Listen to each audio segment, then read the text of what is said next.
Hey, what's up guys? This is Anthony from Anthony's Customs, and for this review, we are looking at the Storm Collectibles Tekken 7 Devil JIN. I know a lot of you are very into Tekken. Tekken 7 was a popular one. Tekken 8, I guess, is that out now? It's coming out? I don't know. There's a new Tekken, there's a new Street Fighter coming out. Everybody's hyped about fighting games again. I think that's pretty cool. A lot of you like JIN, a lot of you like Devil JIN. We're going to review it. I know you guys are interested in this sort of thing. So let's go ahead and get it off the stand and take a closer look. Now, before we get into the rest of the review, I do want to just mention, so that you guys are aware, that Big Bad Toy Store is the exclusive online retailer in the USA for Storm Collectibles. So if you want Storm and you want to get them in a USA store, that's where you're going to have to do it firsthand. Of course, second hand, third hand, whatever hands, however many hands there are, that can happen however, eBay, whatever. But it's BBTS. If you want Storm, there's a link in the description below. All right, this guy stands to the top of where his head would be, not counting his little bit of his hair flip. I'm going to go, I'll just say 7 5/8, and that's going to make him roughly, we'll say 19.5 centimeters. He has a little bit of size to him, which is standard for Storm. Here he is up against Darwin. Come on, Darwin. So, just past the nipples. Definitely not 1/12 scale. Marvel Legends are already big for 1/12 scale, and Storm is significantly past that at this point. So, hopefully you like Storm scale or 7-inch scale, because that's basically what this is. Let's do a question of the day before we get into the aesthetic. Do you like... Ooh, this is a good one. It's a silly one, but I'm going to ask it anyway. Devil JIN or Dante whenever he is transformed. I don't know what it's called. Dante from Devil May Cry. Unrelated games, I know, but they're both guys who transform into some sort of devil thing, and they're both good guys, yet devilish. So let me know which one you prefer. For me, Dante all the way. Dante is one of the coolest characters in video games, if you ask me. All right, let's talk about the aesthetic. There's some really good stuff going on here, and then some stuff that's pretty weird. I'll start with the weird so that we can get it out of the way, and then we can talk about the really good stuff. The weird. The wings. They're kind of good in the way they were engineered, sort of. We'll get to the articulation portion, but the look of them is quite strange, because almost every single image of him has a curve. A curve, like big flowing wings, and not this very pointy thing. That's like from one image that I could find. Maybe it's like that in one particular move, I don't know, but like the vast majority of the photos I've seen, screenshots, renderings, anything that you can look up for this guy, the wings don't look like this. So that bothers me quite a bit, especially when he's on the ground. It just doesn't make sense. So that looks pretty weird. It's also pretty weird the angle they're at.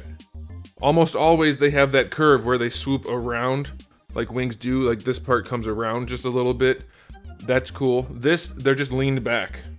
If you stand him straight, the wings are just leaned back, and they're basically flat. You see, if I hold him like that, he's flat. But if I hold him, even with the camera, you can see how angled the wings are. It's very strange. There's one other strange thing, which thankfully they don't do anymore. It's my understanding they aren't doing it anymore. The torso being the solid piece that's flexible, I hate that. I hated it on the Golden Axe figure. I don't like it on this one either. The sculpt is okay, except his pecs are way too small, so it looks weird. Because his pecs are huge in-game, and they sacrifice the shape of the pec to have this joint that they do in there. So that does throw it off quite a bit. Once you pose him, it should be fine. Alright, let's talk about the good... Okay, there's one other thing that's weird. His skin tone, I believe, should be a lot more pale. It is more pale on the box art, and it's more pale in like every image I could find. He's pretty tan here, so if you don't like that, that's fair. Alright, let's talk about the good stuff. The paintwork is immaculate. Look how clean the line work is on those black lines. On the arms, these ones don't quite line up with the veins. These ones do on this side, and then you have that tattoo or whatever it is. His face paint, again the chest, there's the belt. All of that looks so good. The line work on the pants, it's damn near perfect. If you look at his gauntlet, the sculpt and paint, very nice. The silver dry brushed is wonderful. We have the chain down here on the pants too. Another look at the gauntlet. It's just wonderfully painted. There's dry brushing throughout the wings. More line work on the back. It looks gorgeous in terms of like the finish. They did a really good job, and the sculpt is good. Again, aside from those few things I pointed out, it's really good. The details in the gauntlets are awesome. The chains look good. The pants have texture. The anatomy's good other than, again, the pecs. So yeah, some people liked the head for Storm JIN, some people didn't. This is pretty close to the other one. I'd say this looks a little bit better than the previous release, so that's alright. So yeah, aesthetically speaking, other than those issues, I'd give it like a 9 out of 10. There is shading throughout the skin tone, by the way. But because of those issues, I'm going to knock it down to a 7. Those wings are weird. Once you pose them, it'll be okay-ish for the chest and the wings, but those are issues. And then the wings will be a factor for posing as well. We'll get to that in just a second. So I'll go with 7 for the aesthetic, even though there's a ton of really good stuff going on. All right. For the accessories, we have the neutral head that comes on them in the package. Then we have the angry head and the yelling head. They all look great. Hands, we have the 2 fist hands. Then we have the 2 pose hands. Then we have some kind of clenchy hands. Then we have some open hands. That's it. For Storm, that's not much. There is no effect part whatsoever with this guy, which is a bummer. So I'm going to go for accessories only 7 out of 10. Storm has kind of made their mark with the effect parts, and they did not give us one, so I don't care for that. Alright, let's talk articulation. The head is on the same kind of ball peg that we've seen a million times on Storm that goes from all the way up here down into the body, so you can lean the neck. The neck doesn't lean that much, but the joint does work, so you'll get the effect with the head on. You can flex that soft neck area a little bit. And so that'll allow him to do some pretty cool posing. The neck, like I said, it doesn't flex as much as it could, but the functionality of the joint is good. It's nice and stiff, but not too stiff. That's what she said. It's fine. I like it. That's wonderful. Shoulders, we have the ball peg that lets the arms move around. They don't seem to have as much range as we've seen in the past on that ball peg that goes into the body. On this outer ball peg, you do get up to horizontal, so that is good. Full rotation, no problem there. Nice and smooth joints. They're buttery. No problem with the tightness there. Bicep swivel is fine. Double jointed elbow. Get that gauntlet out of the way, and you're going to get 90 degrees. If the gauntlet's in the way, obviously you will have less, but 90 degrees is what you're going to get at best with the gauntlet on. And then the wrists, standard ball hinge. So very limited range, though, of course, with the gauntlet on, because it's a pretty big, chonky gauntlet. So expect very little posability in the hands, which personally, unless somebody's holding a weapon, I don't care that much. So for me, that's okay. For you, that might be a problem. Now in the torso, normally we would have a cut right here. And if I remember correctly, the regular JIN's cut was pretty bad. This one has no cut, so that's okay, except the range is going to be significantly limited. There is a ball peg in here, like right here, inside there. And you can lean him forward, but it's very limited, and it caves in his chest. So, it's not great. And it's very difficult to pose it, especially with the wings connected there.